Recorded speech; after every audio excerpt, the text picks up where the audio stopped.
So what you call chips, we call French fries.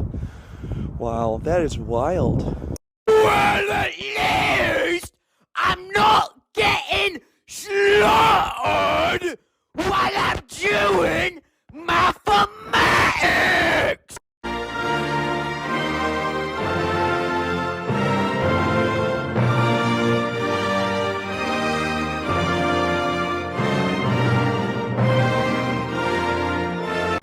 Hello everyone, my name is Jurassic and I'm here with the long overdue Hammond Collection Metriacanthosaurus review. So without further ado, let's dive into it. Mattel,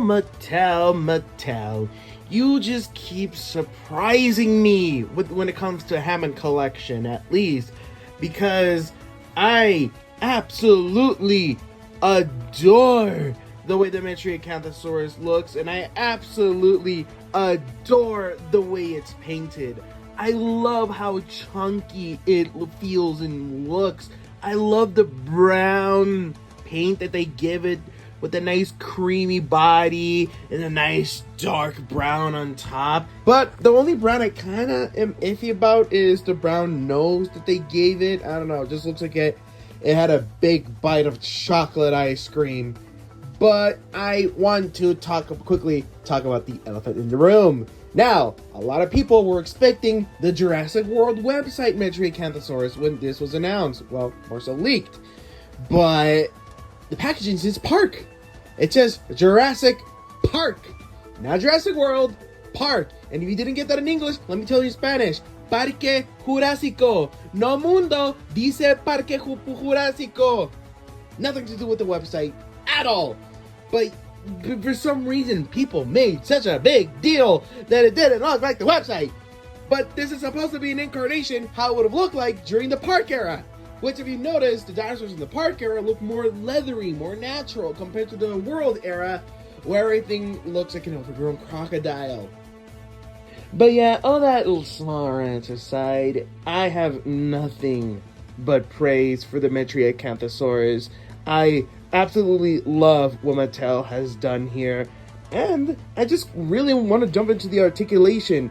Now, it has the usual joints all over the place and the tail wire, but something different that they did with Metriacanthosaurus, which I don't think the other figures have, is that it has ratchet joints on the legs, which is so much better because it means like the more you move it, the less likely it's going to become loose over time. It's going to stay firm, solid, and it also means that it could have more dynamic poses and stay in that dynamic pose without slowly sliding, which, hey, saves me a lot more time when taking these pictures, because holy hell, these pictures take way too long to pose and, well, take.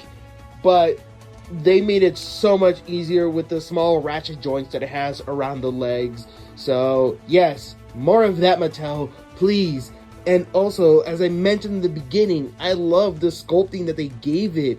Just very big, very girthy, just a big fat predator. I love the way it just looks. Like it just looks like a menace. It's a big old truck of a dinosaur. I love it. Also love that it has like little scales on the ribs area and like a leathery, scaly face on the face. It's like a mix of scales and leather.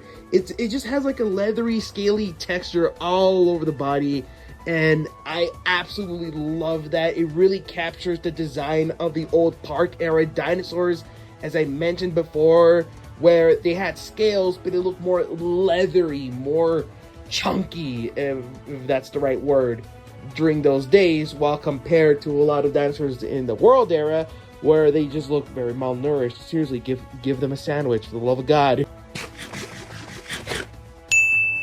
Now, honestly, one of my few actual complaints about this figure is that the beige paint job just stops in the underbelly of the Metriacanthosaurus. It doesn't continue all the way through the tail.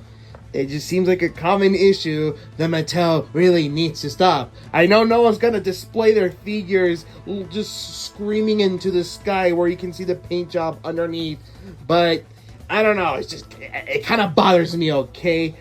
And also the teeth, it's just one big giant mold instead of separate like the irritator. And another thing, I do wish they one day add waist articulation to the medium-sized dinosaurs. Like again, I'm happy with the posability that we're getting, but just a little posability around the torso and the wrist could literally bring these figures to perfection. Another thing, as I praised in the beginning, love the coloring that it has. It really just brings out that desert feel that it just gives out, and especially with all the dino trackers stuff going on, it really fits in nicely with all that. So I really love that. And yeah, like you guys can probably guess the rating I'm probably gonna give this guy. But again, it's hard to find something negative about these guys. Honestly, I am trying. As I'm recording, I am holding the figure trying to look for a negative, and I honestly can't, aside from a few nitpicks. So I say we move on to size comparison. But before we move on to size comparison, how about a couple fun facts about the Metriacanthosaurus right here? Did you guys know it was discovered in England? So hey, the beginning Skit makes more sense now. Also, it is part of a family called Metriacanthosauridae, which is part of an Allosaurid family, which includes Yanchikosaurus, Allosaurus, Simultyrannus, and many others. And that's pretty much it for little fun facts about this dinosaur. Now on with the size comparison. Here's the Hammond Collection Metriacanthosaurus with Kingdom Hearts Bring Art Roxas. Here's the Hammond Collection Metriacanthosaurus with Transformers Studio Series Rise of the Beast Scourge, which by the way, love the movie.